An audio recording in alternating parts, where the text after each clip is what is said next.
Estás escuchando Milenio 3, por Ayuca Nánica. 1:07. Buenas noches, de nuevo. Noche muy especial. Noche de aventura, de expedición.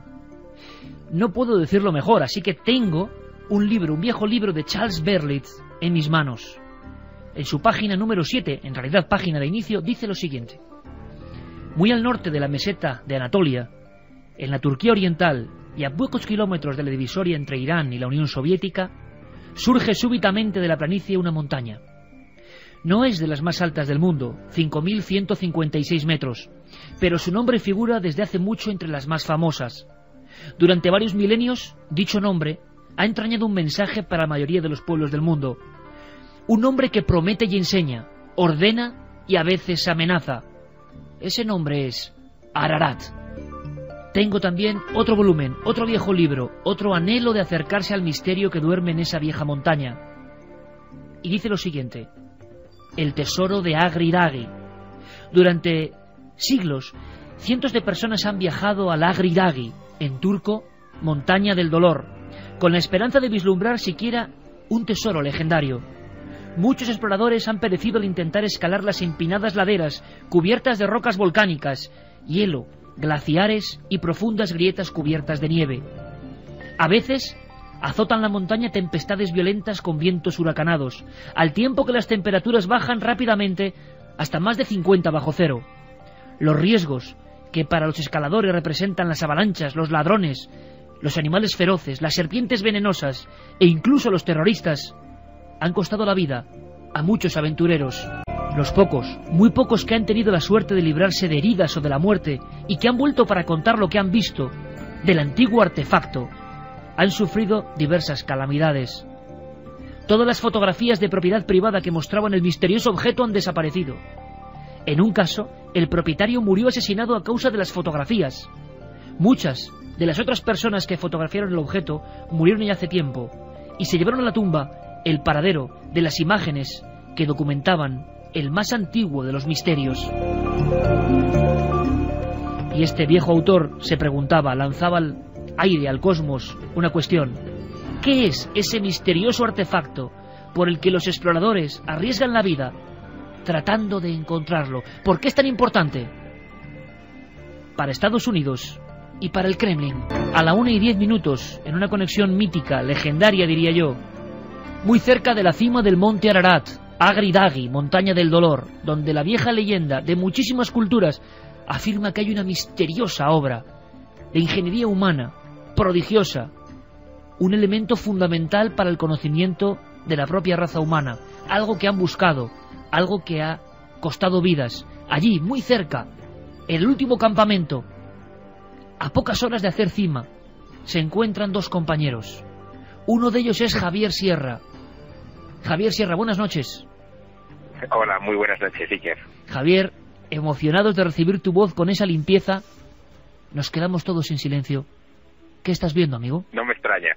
Estamos aquí en pleno silencio también, a 3.900 metros de altura, rodeados de nieve.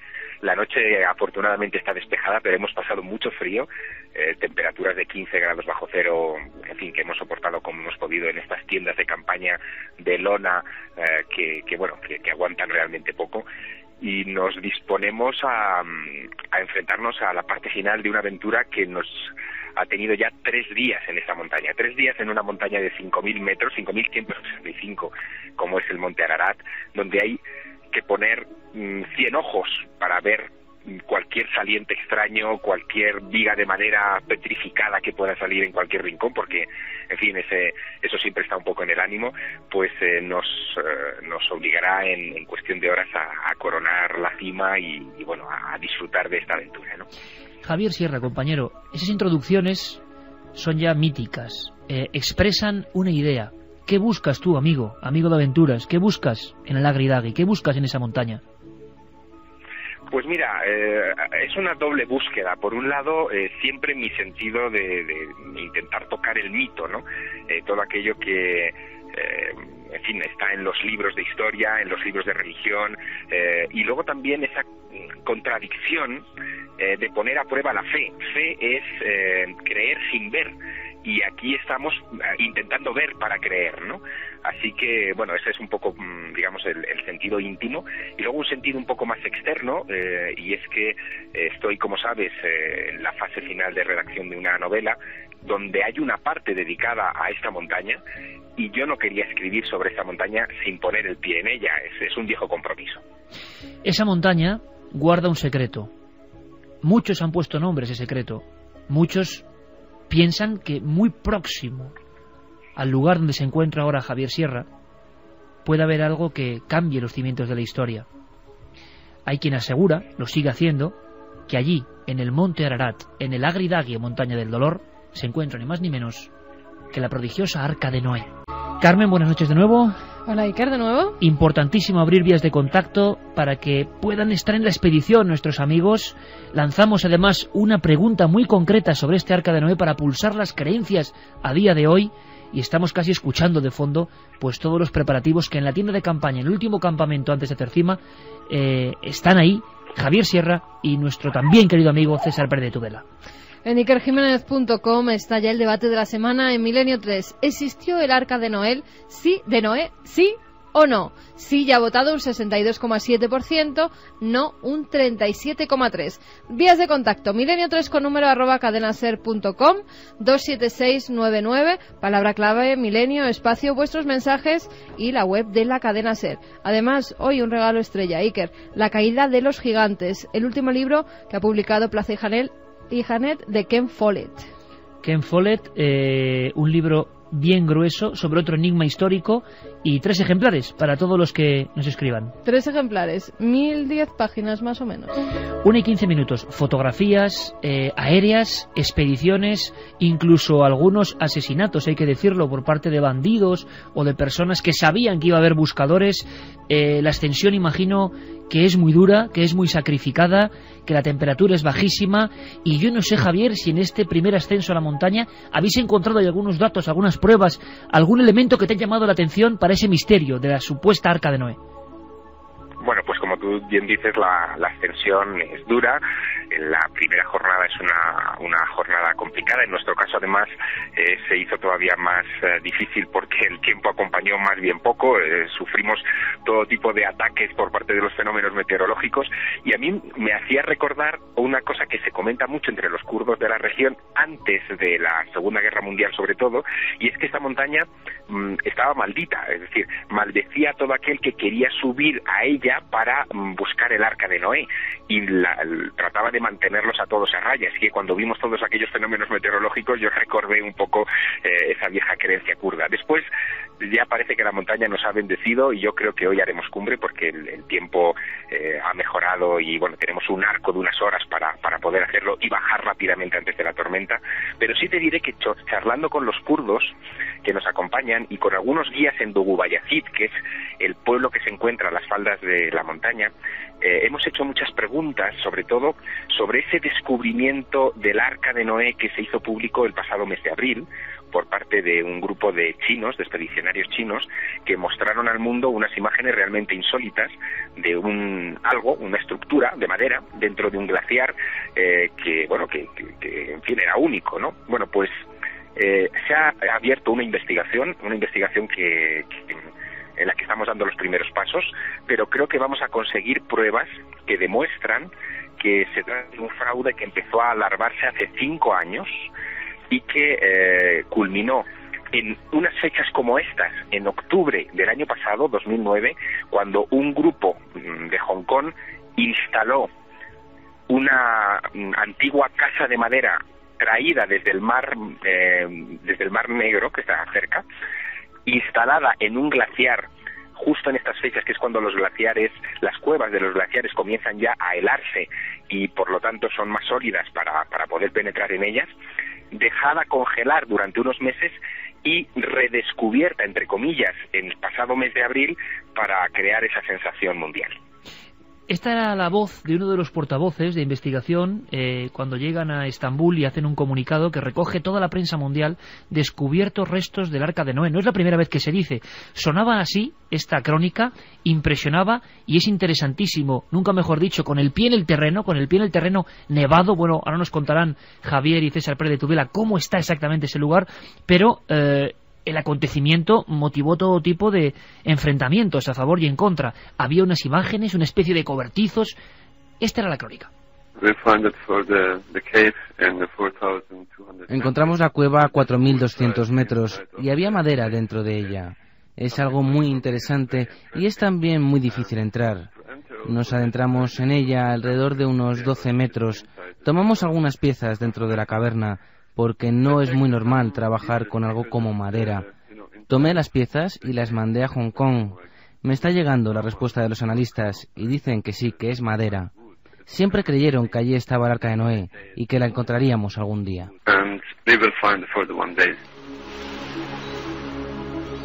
Muchos amigos que ahora nos escuchan y nos sintonizan desde cualquier parte del mundo y que están con vosotros en ese campamento a muy poquito de la cima del Ararat, se estarán preguntando ahora, Javier, bueno, ¿y por qué? ¿De dónde surge la leyenda o los datos para afirmar que el Arca acabó allí, en una montaña en Turquía, en ese punto concreto? ¿Por qué se cree eso?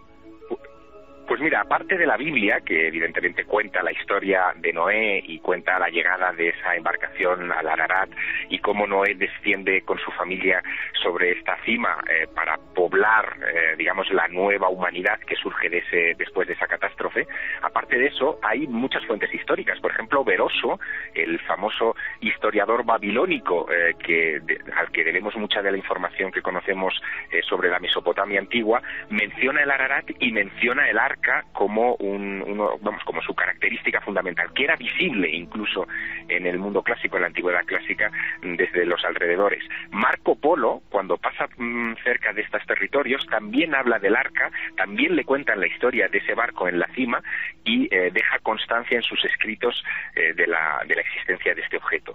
Y a partir de ahí, a partir de estos dos referentes que no son religiosos, pues imagínate una auténtica avalancha de testimonios que hablaban todos de que, por ejemplo, en la cara norte, la cara opuesta a la que nosotros nos encontramos ahora, existía un monasterio, el monasterio de San Jacobo, donde se guardaban importantes reliquias de madera petrificada y otros objetos sacados del Arca, porque el Arca fue hasta el siglo XVIII más o menos objeto de peregrinación. La gente subía, según crónicas antiguas de de esta zona, digamos, kurda, pues la gente subía, podía ver el Arca y descendía después de haber rezado en ella.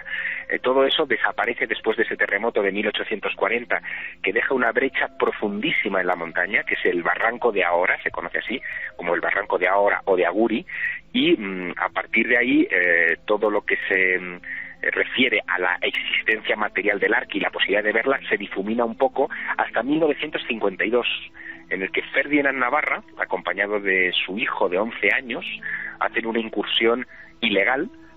Ilegal quiere decir no permitida por los militares y por las autoridades del lugar, a la montaña, y en una zona, en una cota que es casi la que estamos nosotros ahora, la de 3.900 metros, encuentran unos tablones de madera que él divide en partes, madera petrificada, que después manda a analizar. Uno de esos fragmentos acabará en España, será analizado en laboratorios españoles y dará una edad de 5.000 años. Vamos a hacer una cosa, vamos a conectar, están con un mismo dispositivo de telefonía móvil a 4.000 metros en las nieves del Ararat.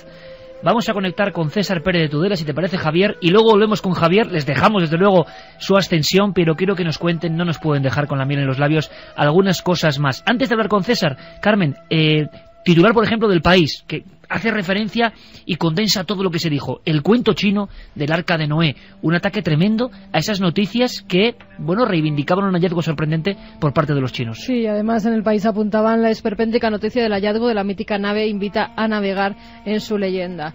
Más o menos se hacían eco de la noticia diciendo que era todo falso, que era todo un montaje, que posiblemente lo que hubieran encontrado este equipo chino, si es que habían encontrado algo, fuera una cabaña, un refugio, y esa era la madera, o también que podía ser de una capilla medieval, que como bien decía Javier antes, había antiguas peregrinaciones hasta allí, y esa madera podía pertenecer, pues eso, a un refugio donde la gente oraba.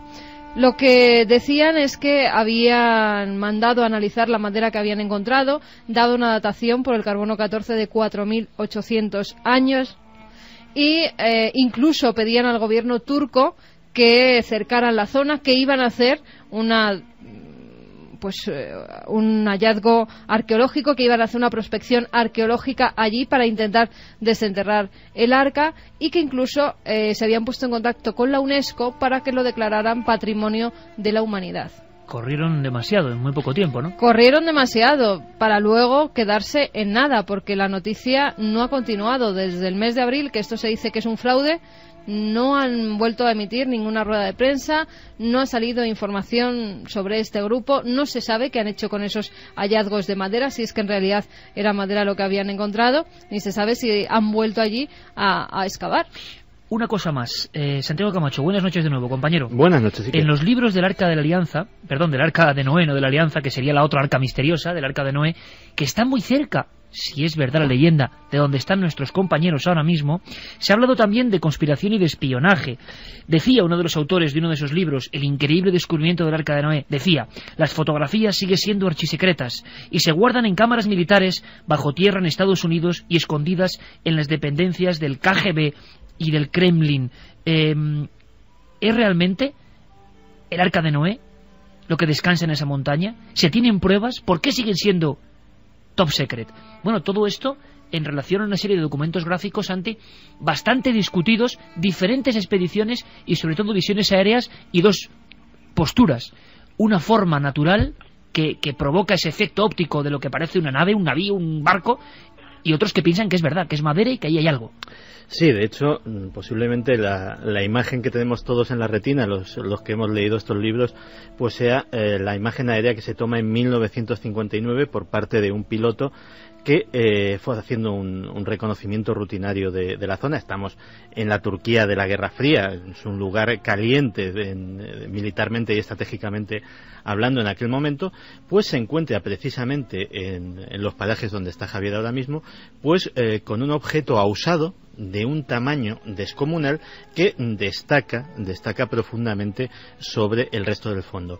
Esas imágenes son analizadas ni más ni menos que por el máximo experto en análisis de imagen aérea de aquel momento, que es el doctor Brandenburger, que es ni más ni menos que el hombre que años más tarde, las famosas imágenes de los misiles de Cuba, es el que esas imágenes de los aviones U-2 las termina reconociendo como un establecimiento de misiles nucleares soviéticos en territorio cubano y desencadena la famosa crisis de los misiles.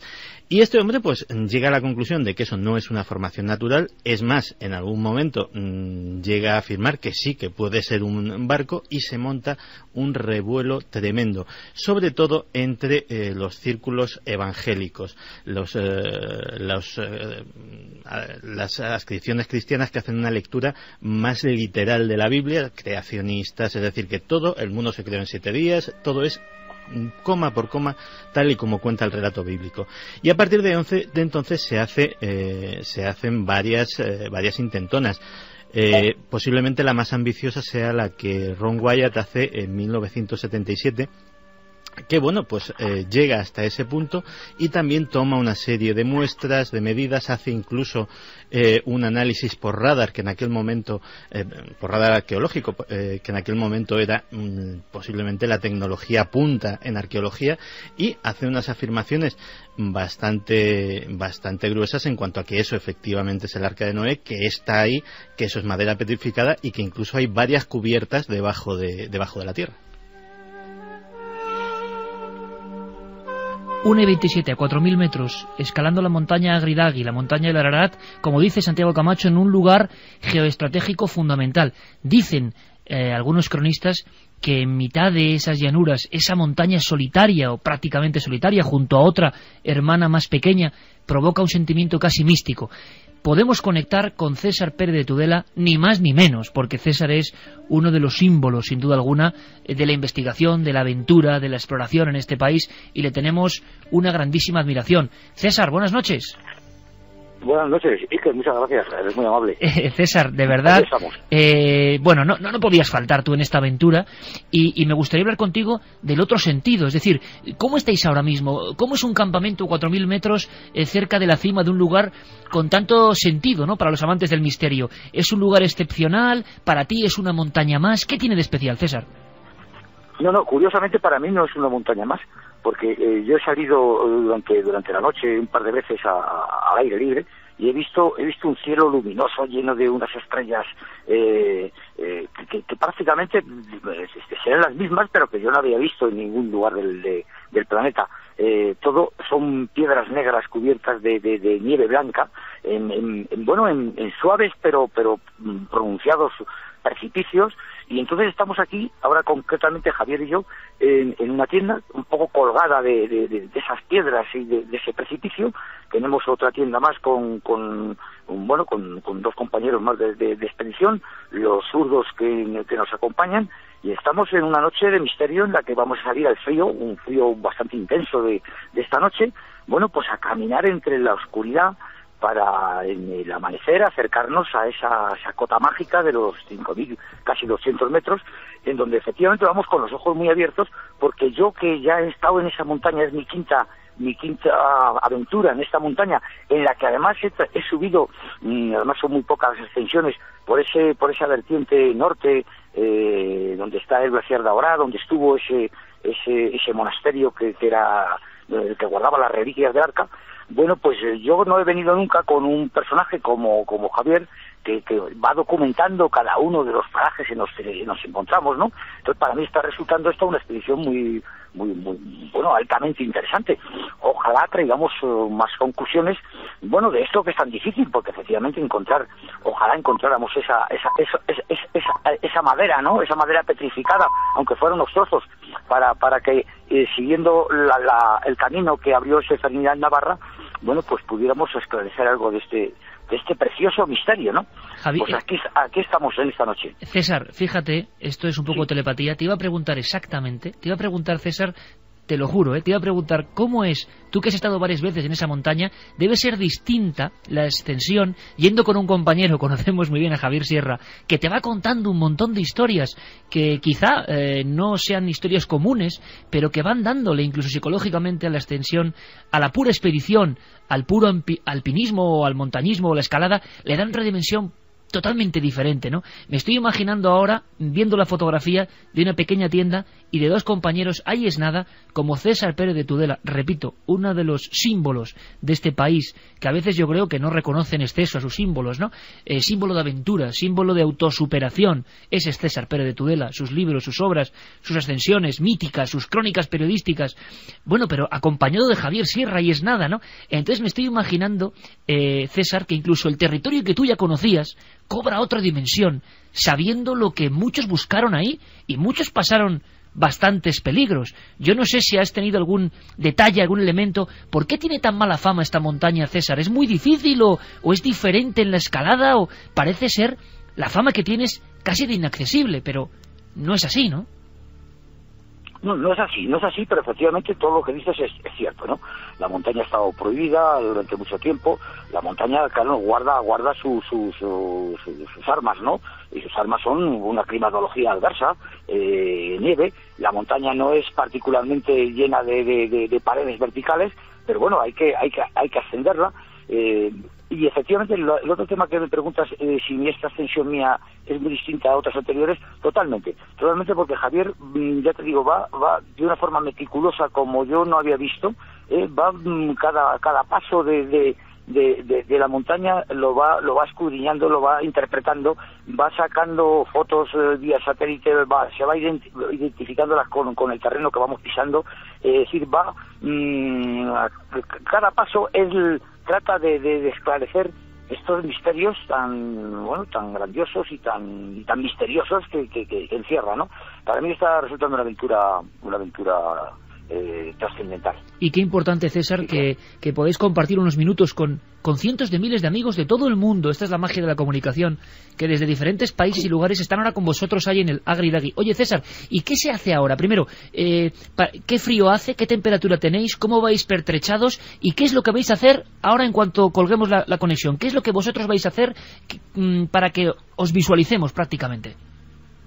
Pues mira, ya estamos saliendo del saco. El frío es acerbo, es decir, el frío se deja sentir. Entonces ahora nos pondremos las botas, las polainas.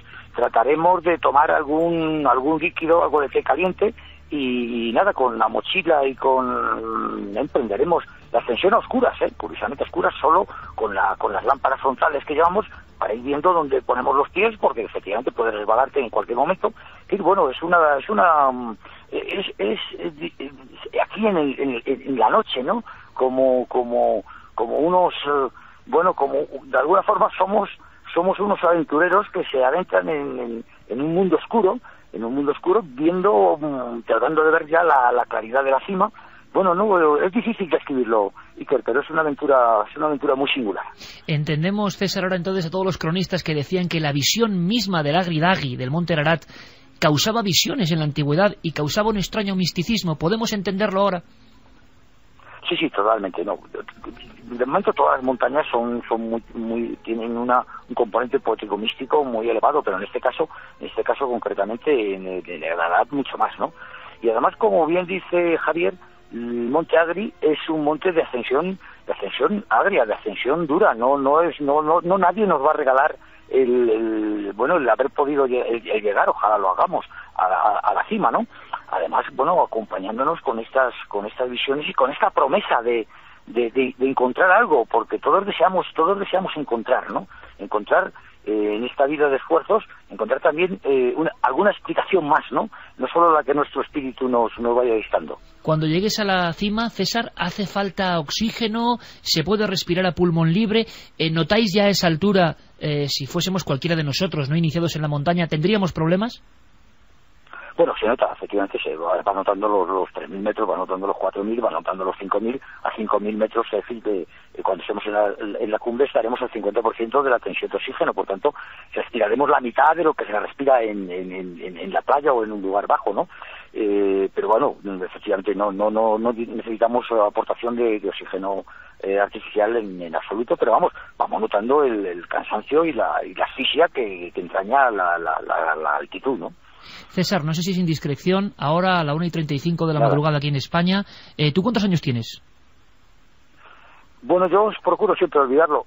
Yo nací en el 40 del pasado siglo. Sí, ya soy un veterano. Pero por eso mismo, César, es tan absoluto ejemplo de entusiasmo, tan absoluto ejemplo de aventura, tan absoluto ejemplo de arrojo, que yo creo que cientos de miles de amigos te mandan toda la fuerza del mundo y se enorgullecen de tener en nuestra patria un personaje como tú, César. Un abrazo grandísimo, y si nos pasas a Javier, te lo agradecemos. Un abrazo, Javier, y muchísimas gracias. Un abrazo y vamos a salir enseguida hacia el misterio. Buena cima, César. Con 70 años, el amigo César Pérez de Tudela subiendo al Agri-Dagui. Carmen, Santi, ¿es un ejemplo o esto no es un ejemplo? Están hechos de otra pasta, de todas formas. Bueno, porque hay que tener entusiasmo. Hay muchos exploradores que hacen fama como César, pero bueno, y ya no vuelven. Y sabemos el entusiasmo que tiene en todo lo que hace. Joder, si yo con 70 años, con subir las escaleras hasta llegar a mi piso, me daría por contento. Qué bonito lo he contado de la conexión con nuestro amigo Javier. Tenemos un montón de mensajes. Javier, os vamos a dejar subiendo, ascendiendo hacia ese mundo increíble. ¿Estáis cerca del punto concreto de ese lugar de las fotos, Javier? Estamos muy cerca, efectivamente. Hay varias fotos, tú sabes, pero especialmente hay una muy especial que se tomó en 1979 por aviones espía de la CIA, en la que se veía en un risco muy cerca de un penacho que ya da hacia la cumbre una estructura alargada que fue la que le dio, dentro del circuito de la inteligencia de la CIA, un nombre muy peculiar a ese supuesta Arca de Noé, que es la anomalía del Ararat. Bueno, pues vamos a pasar al lado de la anomalía del Ararat. Madre mía. Y vamos a tener los ojos muy abiertos, desde luego, imagínate, qué emoción. Una emoción tremenda que se transmite, que es intensa. Javier, estás en un lugar de esos que hemos leído en los libros, ¿no? De esos que hemos pisado solo con la imaginación. Oye, ¿y peligros? ¿Qué peligros hay, Javier, en el sentido? Yo he visto fotografías e imágenes de unas grietas tremendas donde caben muchas personas. ¿Son las grietas, las falsas grietas, los barrancos, los animales? Los militares. ¿Cuáles son los peligros? Pues mira, quizá, por lo menos por lo que nos queda de camino, el mayor peligro sea la nieve, porque puedes caer en alguna grieta que esté cubierta por la nieve y, en fin, sea luego después difícil salir, ¿no? Pero bueno, vamos con guías muy experimentados. Para que te hagas una idea, el guía que nos ha organizado un poco la expedición ha subido 100 veces a la cima del Ararat, o sea, 100 veces a la cima del Ararat, es alguien que conoce hasta el último sendero, camino, roca, en esta marcha.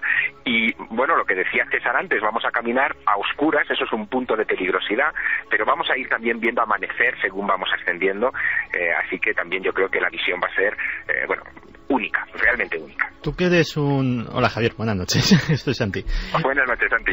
Hola, tú que eres un viajero de los que sé que te gusta hablar con la gente y empaparte y pulsar los pueblos que visitas, allí los lugareños, los habitantes, ¿qué opinan de todo esto del Arca de Noé? ¿Ellos lo tienen como algo seguro que está ahí? ¿Es una de las tradiciones locales? ¿Qué es lo que se dice por esa zona?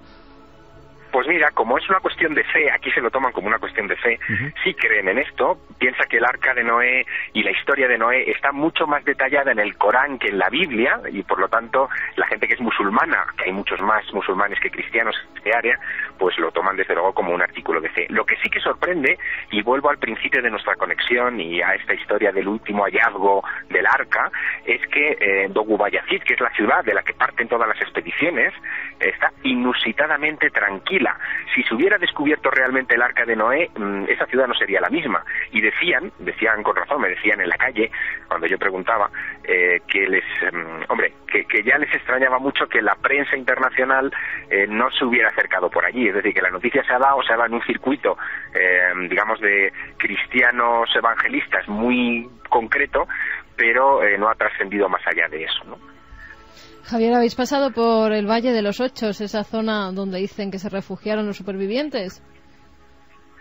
Hemos pasado, pero hemos estado buscando de vid petrificada, porque se supone que Noé plantó vides, nada más descender del arca, pero no hemos encontrado nada. La verdad es que el aspecto de este lugar es el de un pedregal inmenso, son piedras basálticas negras que cubren toda la falda de la montaña, que debió ser muy violenta en la antigüedad. Esto es un volcán, no hay que olvidarlo en ningún momento, y la verdad es que no hemos hallado ni rastro de vegetación. Aquí no hay vegetación, por eso cuando alguien dice que ha encontrado madera petrificada es una noticia, porque aquí no hay árboles de ninguna clase. Bueno, decían que hasta habían hallado paja, que eso ya sí que puso a los expertos en el punto de mira de que era un completo fraude.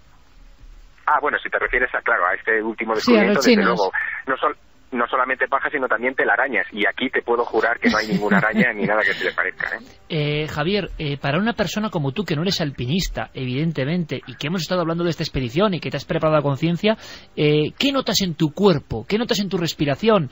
¿Tenéis que hacer una dieta al margen de lo normal? ¿Qué se come en el monte Ararat? ¿Cómo es una expedición de este tipo y cómo lo estás viviendo a nivel físico? Pues mira, a nivel físico se nota falta de aire, y que cualquier esfuerzo que hagas, por ejemplo, yo ahora tengo que plegar el saco, y un saco de plumas que César me ha prestado, que se llevó al Everest y que yo creo que me ha salvado la vida esta noche. Bueno, pues tengo que plegarlo, y eso me va a costar, unos cuantos jadeos, ¿no? Y salir de aquí y pisar la nieve y dirigirme al desayuno, pues también va a ser una pequeña aventura. Voy a ingerir seguramente queso y miel, que es lo que me va a dar mucha fuerza, mucha energía para estas horas que vienen. Y lo que hemos estado comiendo estos días atrás, pues mira, sorprendentemente hemos comido bastante bien. Los kurdos cocinan muy bien, muslos de pollo, carne picada, en fin, cosas proteínicas que te den fuerza para lo que estamos haciendo, ¿no? Conocemos la cocina, las delicias de la cocina kurda de nuestro viaje a Göbekli, una zona extensísima que llega hasta ese punto, hasta el otro punto, y que es un símbolo para todas estas culturas antiquísimas, que ya hablaban de un diluvio, de solo unos pocos salvándose, de una selección natural o divina, y de un artefacto gigantesco posado en algún lugar. Javier, ha habido también expediciones truncadas, ha habido personas que han hablado de peligros en momentos muy concretos de la Guerra Fría, y ha habido un inmenso secretismo. De todo ese secretismo, ¿con qué te quedas como pruebas, como elementos, como lo que a ti, cuando coges tu cuaderno de tapas negras, me lo estoy imaginando, ahí en la nieve del Ararat, y vuelves a, meticuloso como eres, vuelves a apuntar y vuelves a ver fotos y documentos, ¿a ti qué es lo que te impulsa de nuevo a decir, aquí hay un misterio de verdad? ¿Qué escoges de todo eso? Pues mira, me quedaría con esa fotografía de 1949 de la CIA, me quedaría con otras fotografías posteriores de la serie de satélites Keyhole, también de la CIA, que fotografiaron una estructura rectangular de bordes muy precisos en 1973, y me quedaría con algo que han dicho muchos climatólogos respecto a esta montaña, y es que aproximadamente en ciclos de 20 años la cresta de la montaña se deshiela, y es cuando deja ver este tipo de cosas. Es decir, que hay que estar muy atentos a los periodos de más calor para ver si el glaciar o los glaciares que hay en la cumbre ceden un poco y dejan ver lo que hay dentro. Pero también hay que decir una cosa más. Yo he aprendido en este viaje, lo he aprendido en estos días que llevo en la montaña, que este lugar está vivo, que los hielos y las nieves se mueven, se desplazan, que si dejáramos aquí un objeto, probablemente sería engullido rápidamente por ellas y sería muy difícil de encontrarlo. Entonces, la verdad que las impresiones son contradictorias, pero hacen que el estímulo por subir y por mirar y por tener los ojos no tan pendientes del suelo, sino de lo que hay alrededor, pues sea muy grande, ¿no? Ha dicho César que las noches estrelladas y extrañamente iluminadas del Ararat le han sorprendido como nunca. Sí, y a mí también. La verdad que este lugar tiene una magia espectacular. Ahora, en cuanto ya cerremos esta conexión, no vamos a dejar de mirar hacia el Eiker. Bueno, y al suelo también, porque hay que cuidar los pasos, que yo quiero volver y contároslo. Javier, ¿vas a acabar la última hoja de tu libro? ¿Será en la cima del Monte Ararat? Sí, esa es la intención. Es darle un poco el broche mágico a un trabajo de muchos años, y yo creo que qué mejor lugar que este para decidir el final, ¿no? Javier, ¿qué se sueña en el Monte Ararat? ¿Qué se sueña cuando uno está en un campo base o en un campamento en ese monte tan especial? He soñado con vosotros dos. Pero eso ya os lo contaré, en serio, ¿eh? Venga. En serio. Nosotros también contigo y con estar ahí con vosotros, que sabes que... Sí, pero oye, la pregunta era absolutamente seria sabemos que los sueños indican cosas, ¿no? Y el sueño de Javier Sierra con César Pérez de Tudela en el Monte Ararat tiene que ser muy especial, así que al regreso nos lo cuentas. Te tenemos mucha envidia, pero lo más bonito es que esa envidia sana y con admiración, menudo par de figuras en el Monte Ararat ahora mismo, es compartida por cientos de miles de amigos que aman la aventura, que aman el esfuerzo. Me despido con el ruido de las cremalleras abriéndose. Por favor, Noel, baja la música. Ponlo. Este es el momento en el que nosotros vamos a salir, ¿vale? Venga.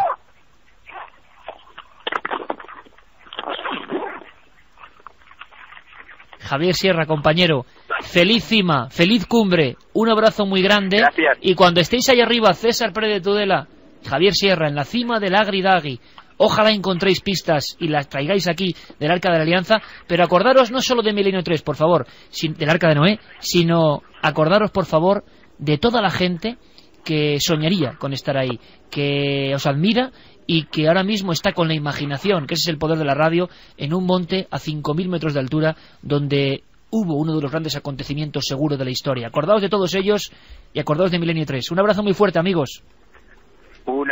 Un fuerte abrazo desde la cima del mundo antiguo. Un beso y volver sanos y salvos, que os esperamos.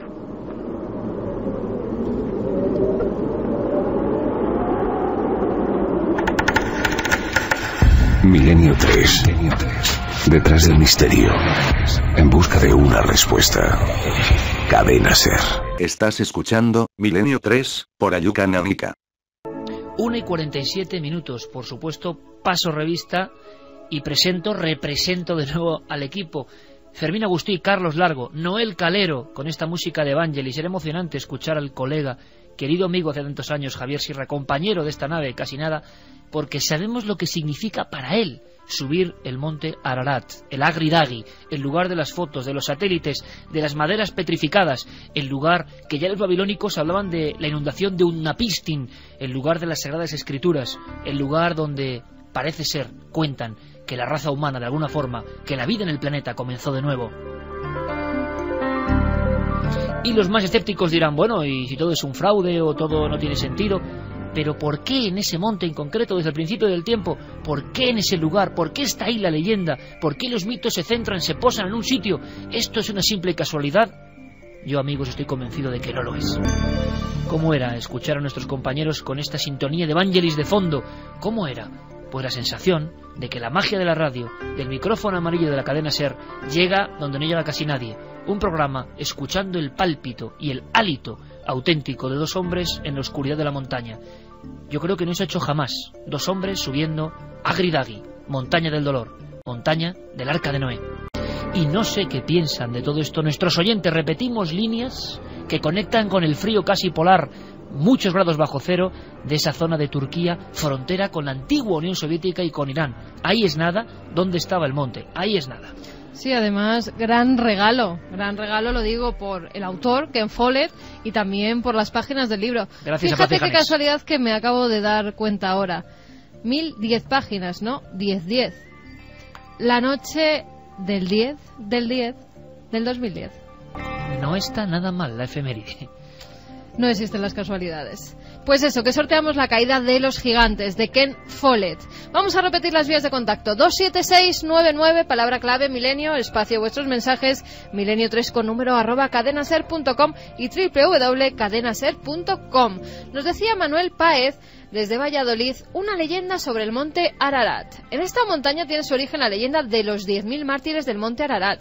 Cuenta la leyenda que se trataba de soldados romanos que se convirtieron al cristianismo y por ello fueron crucificados en dicha montaña por orden del emperador. El acontecimiento es el tema de la pintura de Vittore Carpaccio, Los 10.000 mártires del monte Ararat. Óscar nos decía, ¿existió el Arca de Noé? Eso no se puede saber. Si existió, está también la de Decaulión y Pirra o la de Gilgamesh. Hola Iker y Carmen y los tripulantes de la nave. Como cada sábado estoy aquí en directo a través del laptop, reportando sintonía desde San Cristóbal, en Venezuela, en medio de los Andes venezolanos. ¡Qué bonita conexión! Andes de Venezuela. Atentos a la información que se transmite esta noche. Saludos, impresionante Javier Sierra, transmitiendo desde el Ararat. Y César, que me ha parecido heroico, me ha parecido de esa raza de gente que en fin, que nos lo escribía te Tomás congratulas Mora. De ser amigo. Andes sudamericanos y Ararat, menuda conexión. ¿Los restos de madera no podrían tener como origen los 10.000 crucificados allí? Se preguntaba Tony Pérez desde León. Pienso que el Arca de Noé es tan solo una fantasía, más como Adán y Eva y la manzana prohibida, una exageración de alguna historia contada tras pasar por diversas generaciones. Nos pues lo muy decía interesante. Álvaro. Claro que sí, es que tienen que estar todas las posturas, también las sanamente escépticas. Yo solo digo eso. ¿Y por qué todas las leyendas ponen una cruz en el mismo sitio? Pequeño alto en el camino porque hay muchos mensajes, muchas cuestiones, pero quiero que Santi nos cuente algo importante, y es el concepto Arca de Noé ha ido creciendo. Se han construido nuevas arcas de Noé. Qué manía yo esta noche con Arca de la Alianza. Y claro, como estamos investigando... Y yo de Noel, que se nos escapa cada 2x3. ¿Por qué? Estamos con la noche... No estamos a 4.000 metros, pero también tenemos esa especie de caraja cósmica. Total. Que ocurre con el oxígeno. Es que tengo delante a Noel. Claro, esa es la conexión. Se me va, Noel. Pero pues es emocionante vivir todo esto. Y una sorpresa, Fermín y Carlos volverán a intentar, igual la cobertura es imposible, trazar contacto. Esta noche, quizá al final del programa, podamos conectar con nuestros amigos en la cima del Agridagi. Si han llegado ellos, si llega la conexión, todo es una sorpresa que se verá en las próximas 2 horas. Proyecto Arca de Noé, Santi. Proyectos, porque curiosamente tú siempre me preguntas cómo andan los foros conspiranoicos con respecto a las cosas. Hay un montón de proyectos de Arca de Noé, y ahora los iremos detallando para ver en qué consisten, que curiosamente cuando se plantean que es a principios de esta década, todos tenían que estar acabados antes del 2012.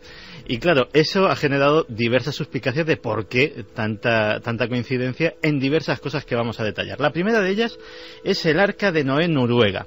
Es el mayor repositorio de semillas del planeta. Lo han ubicado en un búnker gigantesco subterráneo debajo del permafrost ártico, de tal manera de que aunque fallen los sistemas de refrigeración, eso va a estar siempre a 18 grados bajo cero. Y el proyecto es tan ambicioso como que de cada especie vegetal del planeta, y se van a guardar 500 semillas. ¿Por qué? ¿Para qué? Para, en caso de que esa especie desaparezca, de desastre ecológico, desastre natural, extinción por enfermedad o plaga, etcétera, etcétera, eso pueda ser recuperado. Tiene una importancia tremenda. Los científicos, por ejemplo, ponen como ejemplo el arroz. Nosotros vamos mañana al supermercado y nos encontramos 4, 5, 6 variedades de arroz si vamos a un sitio especialmente surtido. En el mundo hay miles de variedades de arroz, cada una adaptada a un terreno, a una población, a un tipo de tierra, a un tipo de climatología, de tal manera que simplemente preservando esa riqueza biológica se puede garantizar que pueblos que viven en la más absoluta diversidad de situaciones de todo el mundo puedan alimentarse. Pues como eso hay miles de variedades de todos los tipos de plantas, no solo domésticas, sino también evidentemente plantas silvestres cuyas propiedades científicas, propiedades médicas, propiedades de modificación genética en un futuro para generar curas para Dios sabe qué, todavía no se han podido estudiar, y algunas de ellas... O sea que en Noruega, Santi, tenemos un archivo del mundo vegetal. Sí, de momento 4 millones de semillas, pero esto tiene previsto crecer y ir a más. Pero no es el único caso. Inglaterra. El Museo de Historia Natural de la capital británica está haciendo un proyecto para hacer exactamente lo mismo, pero ¿con qué? Con material genético animal. De cada especie animal conocida, coger una muestra de tejido de tal manera que conserve ADN y en un futuro, con los avances previstos de la biología molecular, se pueda clonar esa especie en caso de extinción. Lógicamente están teniendo en ese repositorio de banco genético, están teniendo preferencia los animales que a día de hoy están en grave peligro de extinción y allí están siendo guardados. Dicen que una muestra de ADN en condiciones normales puede aguantar varios miles de años. En condiciones ya científicas de preservación, eso se puede multiplicar por mucho, y especies que dentro de un siglo, de 2 siglos puedan haberse extinguido, podrían volver a repoblarse y podrían volver a generarse. Con lo cual, Santiago Camacho nos acaba de hablar de un arca de Noé en el 2010 con el código interno genético de los animales. ¿No es esto una repetición del viejo mito de aquel hombre anciano que recuperó los animales para que no se perdiesen y los salvó de un cataclismo? Más mensajes, Carmen. Vamos con más mensajes. Carlos nos decía: hola Iker y equipo, me parece fascinante que apareciera un hallazgo así, cambiaría nuestra comprensión de la historia y de nosotros mismos. Un saludo desde Madrid. Ivy nos dice: es absurdo pensar que no hubo algo, el arca u otra cosa. Todas las culturas hacen referencia a un gran diluvio, algo grande tuvo que pasar. Estaba pensando exactamente en lo mismo. A veces los oyentes se adelantan en nuestros pensamientos. Yo estaba pensando que todas las culturas, en América, en Asia, en Oceanía, hablan de un diluvio y le ponen casi las mismas fechas. Bueno, decían que había estudios de la zona donde esa zona, en los años que presuntamente el arca de Noé pudo navegar por allí, sí que es verdad que estaba inundada. Lo que dicen es que no creen que llegara hasta tan alto un barco, más de 4.000 metros, pero que fue una zona inundada sí que es cierto, que podía navegar por allí la gente. Yo me pregunto, ¿qué intereses tienen los chinos en el arca de Noé? ¿Existe en su cultura? Madrugada de Milenio 3 y Fórmula 1, ¿qué más se puede pedir? Rubén desde Foz, en Galicia. Se puede pedir que en la segunda hora tenemos uno de los túneles del tiempo, yo creo que más entrañables, más terroríficos de alguna forma y más importantes para nosotros. Yo voy a contar una de las veces que más miedo he pasado en mi vida, un homenaje en el túnel del tiempo al iniciarse la segunda hora, pero había una encuesta también. Sí, solo contestarle, el interés que pudieran tener es que esta expedición china estaba financiada, como bien decía antes Andy, por un grupo evangelista que creen que la Biblia está dictada literalmente tal y como pone, y por eso fueron a buscar el arca de Noé. Y parece ser que estos grupos están detrás de muchos de los hallazgos que quieren demostrar que la Biblia decía la verdad, y lo decía de forma absolutamente literal, o sea, con elementos físicos de lo que se escribe en esas páginas sagradas. ¿Existió el arca de Noé? Debate de la semana en Milenio 3. Podéis seguir votando en ikerjimenez.com. Por el momento, fíjate, es sorprendente, el 70% de la gente que ha votado opina que sí que existió el arca de Noé. ¿El 70%? El 70%, y tan solo el 30% que no. Esto sí que no lo esperaba. En el año 2010, Santi, qué curioso, 70% que sí existió un símbolo tan remoto, tan viejo. Santi, Carmen, ¿llegarán nuestros amigos a tiempo, antes de las 3, a la cima del Ararat? Pues no lo sé, si no se tropiezan con algún tornillo que alguna expedición dice que encontró por allí a miles, pues puede que sí, o con el ancla, que también dicen que hallaron un ancla de piedra, ¿sí? Espero que sí, pero que anden despacito, que la zona es muy traicionera. Bueno, pues esta noche quizá tengamos la sorpresa. A la vuelta, túnel del tiempo. No voy a presentar al personaje, a la autoridad, al maestro que va a protagonizarlo. Sí que os cuento, amigos, que va a merecer la pena, que vamos a recordar muchas viejas anécdotas y que hemos vivido muchas historias con la personalidad, con el embajador del misterio, el padre de la parapsicología, podríamos decir así, en nuestro país, un querido profesor. Pero ahora, yo se los cuento una anécdota.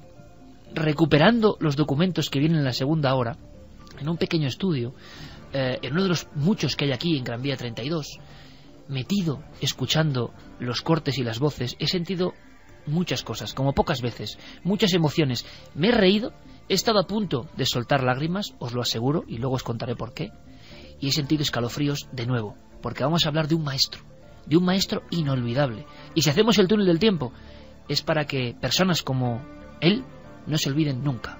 A la vuelta, muchas más noticias, investigación en vivo, como veis, aventura y misterio en Milenio 3.